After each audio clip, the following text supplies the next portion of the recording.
Salut à tous, j'espère que vous allez bien. On se retrouve pour la deuxième partie de notre vidéo sur la Great Ocean Walk. Tout d'abord, nous vous souhaitons une bonne année 2024, qu'elle vous apporte la joie, la bonne humeur et surtout la santé. Pour ceux qui n'ont pas encore vu la première partie, elle est déjà disponible sur notre chaîne, je vous mets le lien en description juste en dessous de la vidéo. Petit récap rapide, nous venions de terminer la 3e journée de marche avec la traversée de la célèbre Joanna Beach. Allez, c'est parti pour la 4e journée. Nous abordons les parties les plus ardues de la marche, une multitude de montées et descentes à travers les collines afin d'atteindre Melanesia Beach. Un joyau caché et protégé des hordes de touristes, car inaccessible en voiture. Encore une fois, nous sommes seuls. Après cela, il nous restera quelques centaines de marches pour arriver à notre camping du jour.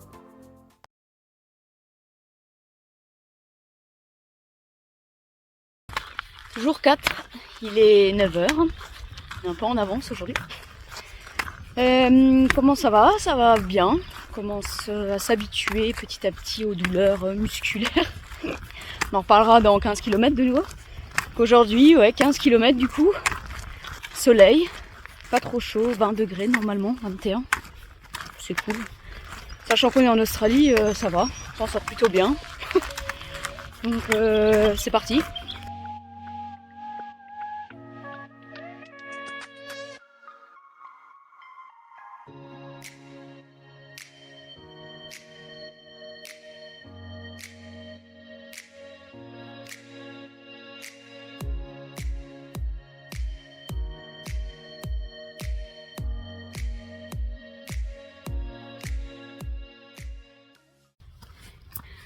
On vient de passer la moitié de la marche, 52e kilomètre sur les 104. C'est cool, on est content. C'est déjà un bon pari de réussi. Maintenant, il faut arriver jusqu'au bout et arriver jusqu'aux 12 apôtres. Le but ultime. Non, en vrai, ça va. C'est dur, il y a des moments difficiles où le moral prend un coup. Mais ça fait partie du jeu. On garde la tête haute et on continue. Et on avance. De toute façon, les paysages vous forcent à aller toujours plus loin. Ça, c'est sûr. Merci. Voilà, donc là on vient d'arriver en Suisse. Allez, dans les collines. Tous les jours autre chose, c'est incroyable. J'ai jamais vu un truc pareil. Voilà, on va peut-être rencontrer un petit troupeau de vaches.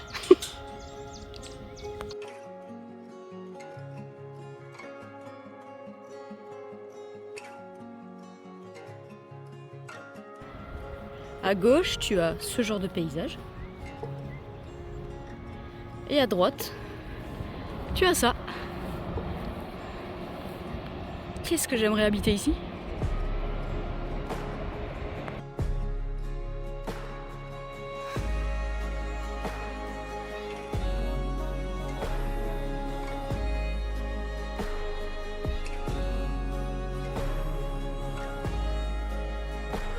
Nous venons de faire une rencontre inédite.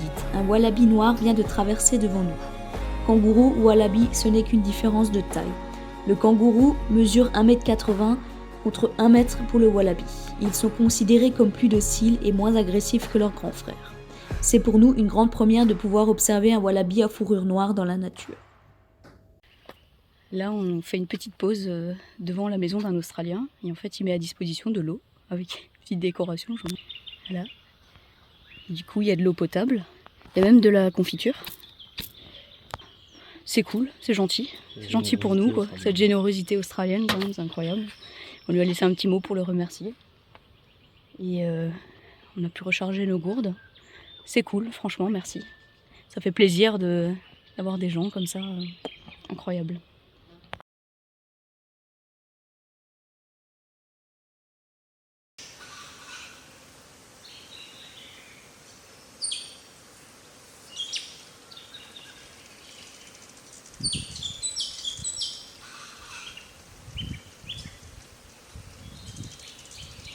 Ouais, dommage pas pour nous. Dommage pour la faune.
C'est l'heure de remplir les gourdes.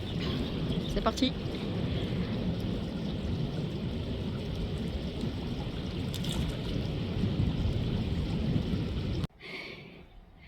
Je viens de faire, je sais pas, 75 km.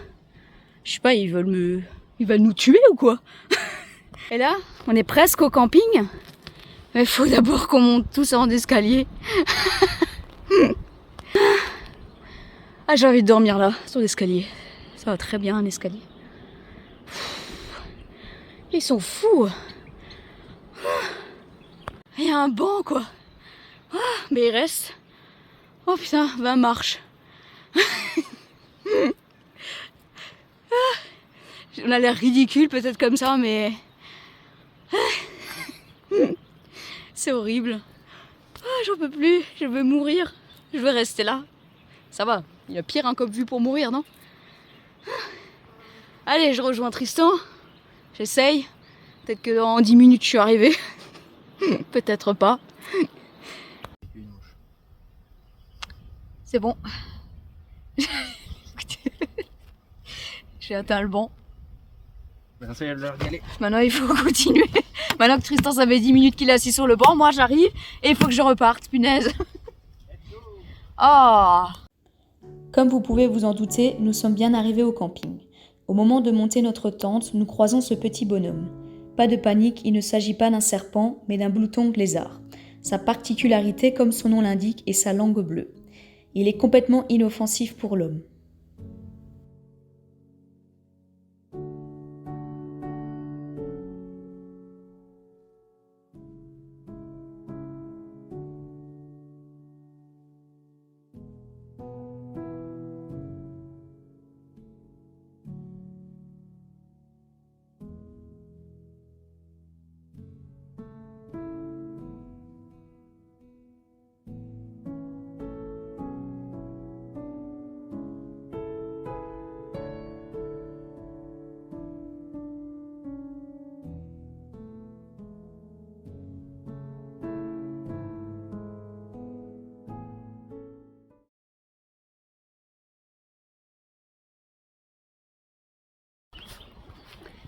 Dernière grosse journée, 21 km jusqu'à Princeton. Et ça va, on est en forme. On est de plus en plus en forme. Dommage, demain c'est fini. Mais ouais, à part moi, hier soir je me suis fait piquer à 4 reprises par une grosse fourmi noire. Et pas les petites fourmis qu'on a chez nous. Hein. Je peux vous dire que ça fait mal. Mais ça va. J'ai encore mal dans la jambe aujourd'hui, mais ça va. Plus de peur que de mal. C'est pas une araignée mortelle ou un serpent, donc ça fait partie du jeu. Donc ouais, voilà. Vous voyez, le soleil vient de se lever il n'y a pas très longtemps. Donc il fait encore bien frais. La fin de l'aventure approche. 2 étapes en une journée. 14 km jusqu'à Devil's Kitchen, puis encore 7 km jusqu'à la ville de Princeton. Ça sera la dernière nuit de notre trek. Et coucou. Petit wallaby noir. Petit, enfin déjà grand quand même. Ah non, il est parti. Alors on est les premiers. On est les premiers ce matin à marcher. Du coup, on va croiser, à mon avis, plein de petites bébêtes. Des serpents, des wallabies, un peu de tout. On va rester attentifs, on ne sait jamais.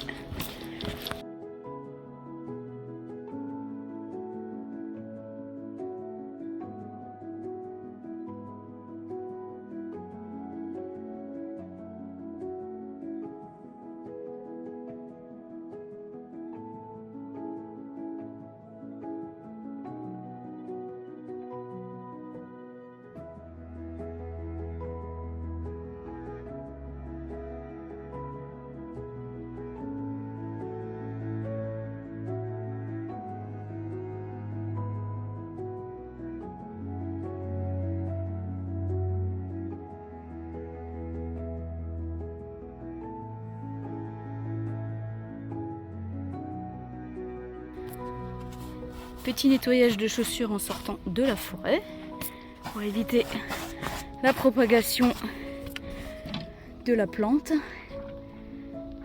Très important. Et après, petite pause. Ce matin, on a fait les 10 premiers kilomètres. Là, on est arrivé au Gables Lookout. C'est beau. Dans 3-4 km, on va s'arrêter manger. Et après, il nous restera 7 km jusqu'à Princeton. Là où on dort ce soir. On est fatigué. Je vous le dis honnêtement, on est fatigué. Mais ça va, il est 11h30, c'est bien. On est content, on est fiers de nous. Je vais vous montrer la vue.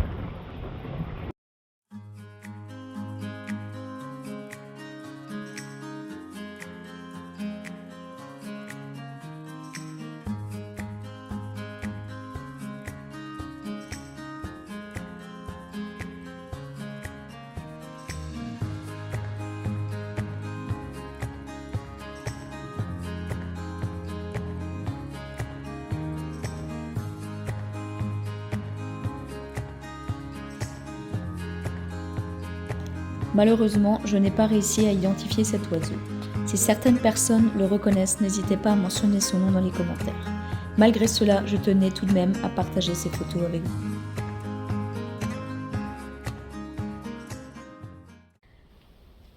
Je vais profiter de la pause de midi pour vous faire un petit tour camping pour vous montrer un peu à quoi ça ressemble. Alors, ils se ressemblent à peu près tous. Donc en général, une maisonnette comme celle-là. Vous avez un toilette sec dedans. À côté, vous avez un réservoir d'eau, comme celui-ci. Bon là, il n'y en a pas beaucoup dans celui-là. Mais en général, il y a 3-4 réservoirs de 1000 millilitres à peu près.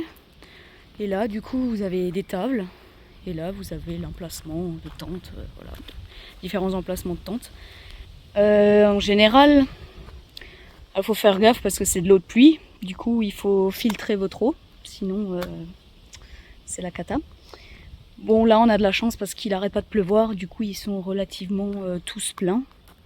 Mais parfois, ça arrive qu'en plein été, quand il ne pleut pas pendant plusieurs semaines, voire plusieurs mois, les fûts sont vides. Donc, il faut gérer son eau.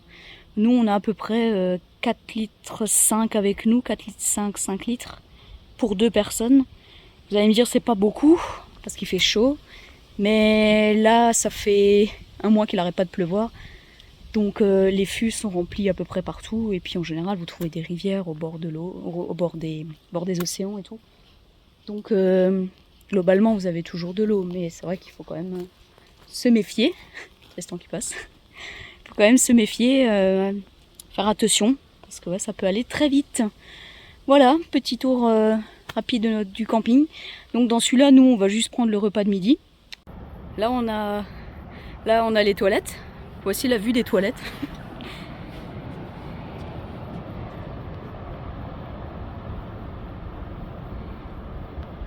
Vous avez déjà vu une vue pareille des toilettes? Moi jamais perso.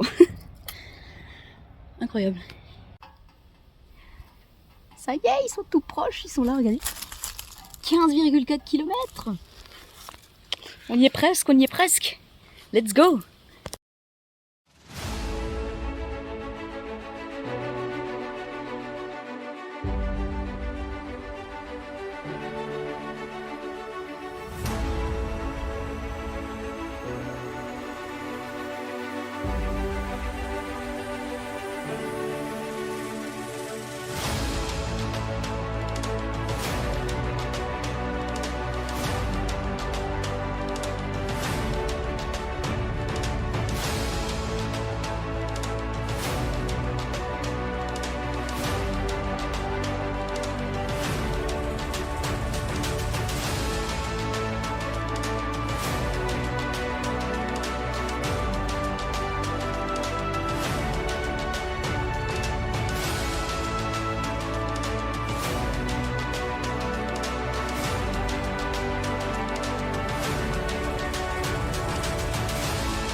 Regardez qui c'est qu'on a trouvé.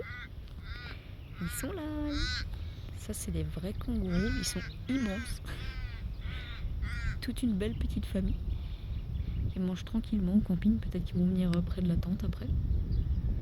J'espère. Ça fait longtemps qu'on n'a pas vu des vrais kangourous. On voit toujours des wallabies, mais là... Il y en a partout des kangourous. Ils ont même pas peur de nous.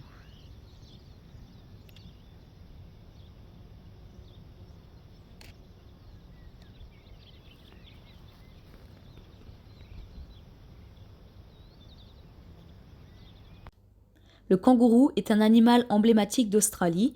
Ils ont beau sembler adorables, ils n'en sont pas moins des animaux sauvages et capables de se défendre ou d'attaquer.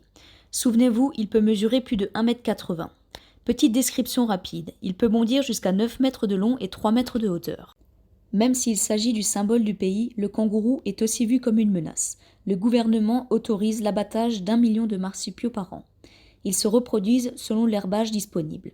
Avec l'irrigation automatique, ils se sont multipliés et seraient entre 30 et 60 millions à ce jour, soit 2 fois plus que la population australienne. Cette prolifération est vue comme une menace pour les élevages qui finissent par manquer d'herbe.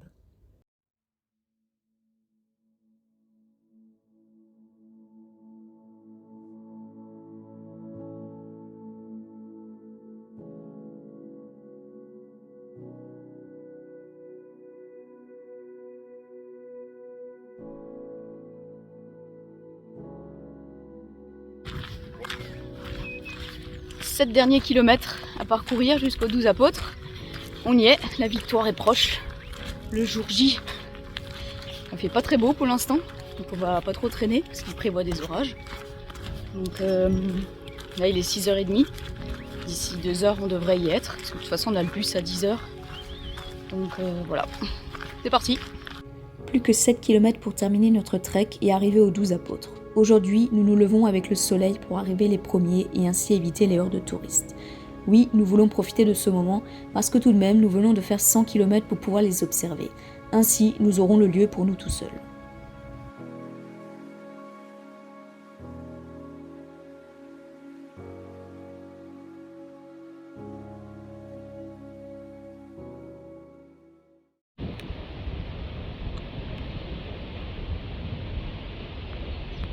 Ça y est, on les voit apparaître. On est presque arrivé. Ah, c'est cool. C'est beau. Hein. Dommage, je fais pas très beau, mais...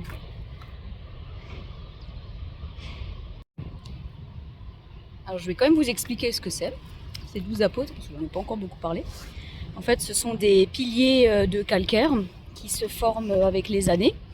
Donc, l'eau va éroder la falaise, qui au fur et à mesure forme des arches, puis forme des piliers, tout simplement. Donc là, il y en a actuellement 9. Enfin, il y en avait 9 jusqu'en juillet 2005 où la 9e s'est effondrée, donc il n'y en a plus que 8. Les autres, en fait, sont situés un peu partout dans le parc national, c'est pour ça qu'on les appelle les 12 apôtres. Et c'est vrai qu'elles ont quelques millions d'années quand même. Donc d'ici quelques millions d'autres années, il y en aura d'autres qui vont se former et ainsi de suite, jusqu'à la fin, quoi. C'est incroyable quand même ce que la nature nous offre. C'est un beau spectacle. Alors il faut savoir que c'est un des sites les plus visités en Australie. Après bien sûr l'Opéra de Sydney ou le Uluru, situé dans le centre de l'Australie. Donc satisfait d'être là. En plus j'espère qu'il n'y a pas trop de touristes. On est assez tôt, il est 7h30 pour l'instant. On verra. Je suis désolée, il y a plein de mouches. Je vais bouger dans tous les sens. Allez, on se revoit là-bas.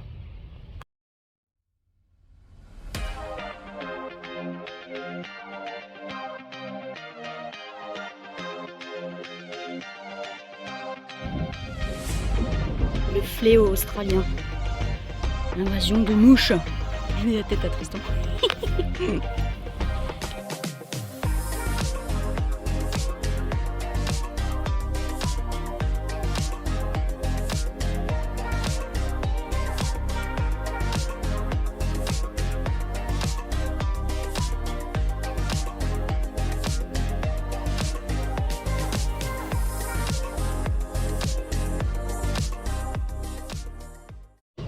Donc là on vient d'arriver à Gog et Mogog, je sais pas si je le dis bien.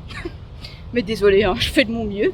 Donc là, on peut pas envoyer le drone, c'est interdit ici. Donc on va descendre 100 petites marches, les 100 dernières petites marches pour accéder à la plage. Parce que franchement, il faut quand même voir ça de la plage, je pense. Donc, je vous montre devant.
Tous ces kilomètres et ces kilomètres pour arriver là, bah franchement, je regrette pas du tout. C'est magnifique, trop beau. C'est les tout derniers kilomètres. Oh finesse. Ah c'est... c'est bon. C'est... ouais. C'est de l'émotion. C'était pas toujours facile.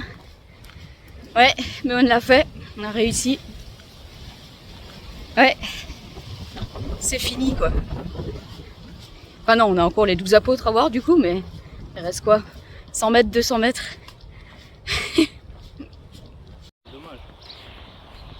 Il est 9h, il n'y a pas un chat. Moi qui pensais qu'il y aurait déjà du monde à 9h, il n'y a personne quoi. La chance, mais une chance incroyable. Trop bien quoi.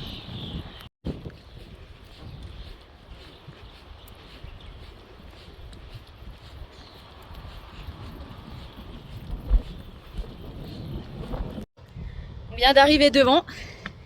Là on a vu. Si on est prêt. Attendez, je descends juste les escaliers. Je me casse la figure.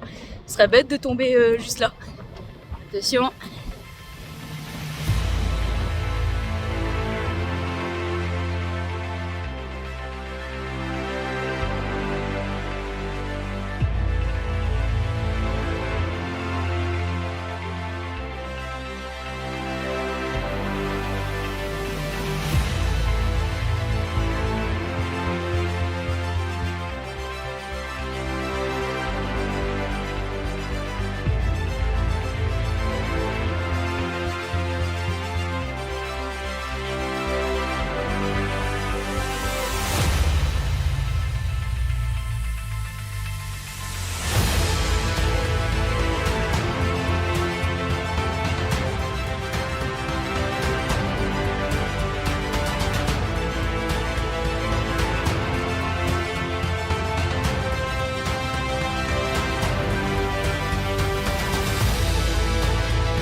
C'est ici que s'achève notre aventure. 6 jours se sont écoulés. Ouais. Et ben on peut dire officiellement qu'on l'a fait. On est juste devant. Il y a de l'émotion quand même, hein. Ouais, punaise. J'ai une larme aux yeux parce que j'ai presque envie de pleurer. Ah, c'était dur, hein. C'était dur, mais... ouais, une expérience incroyable. Je vous ferai encore une dernière petite vidéo. Parce que là, on profite de la vue. On a le bus dans 1 heure, 1h30. On a le temps de se reposer un petit peu et manger un truc. On va s'acheter un petit souvenir aussi. Important. Et voilà. Un bon petit chocolat chaud, les pieds en l'air et un bon petit sandwich. Il a coûté 10 balles, mais honnêtement, j'étais prêt à dépenser n'importe quoi pour un peu quelque chose à manger, parce qu'on a vraiment plus rien. Plus rien à manger. Ouais. Bon bah, on attend le bus. Et ouais, il est Fordy. Malheureusement, il faut encore marcher 1 km 5 jusqu'à Fordy. Du coup, on va faire le tout début de la marche de nouveau. Bon, du coup, on recommence. Un deuxième tour, quoi.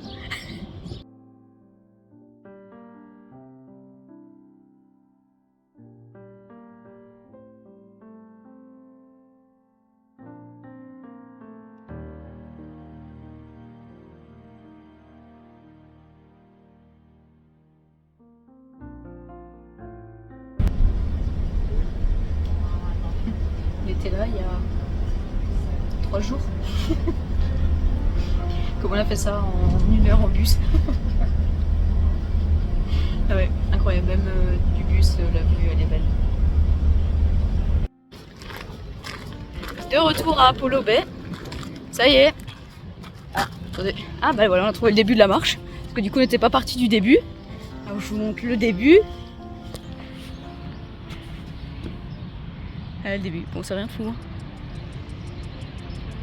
Du coup là on va faire les 1,7 km qui nous séparent de Fordy jusqu'au camping. Les 1,7 km qu'on n'avait pas fait le premier jour, voilà. La boucle est bouclée. Non, je vous rassure, on recommence pas du début, hein, c'est bon. En plus il fait genre, je pense, à mon avis il doit faire plus que 30 degrés aujourd'hui. Je suis juste content de ne pas avoir besoin de marcher. Voilà, on se retrouve encore une fois un peu plus tard. Fordy, je t'aime. Attends, je te fais un câlin quand même. Ah. On a retrouvé notre maison. Regardez, elle est encore là. Trop bien. Voilà, c'est terminé. Quelle aventure incroyable que nous venons de vivre. Nous en avons appris beaucoup sur nous, sous les limites de notre corps et de notre esprit. Ensemble, nous nous sommes soutenus, motivés lors des moments difficiles et des coups durs, nous n'avons jamais baissé les bras. Dans la vie, tout est possible, il suffit d'y croire et oser se lancer dans l'inconnu. C'est dans ces moments que nous vivons les meilleures aventures et que nous créons des souvenirs inoubliables.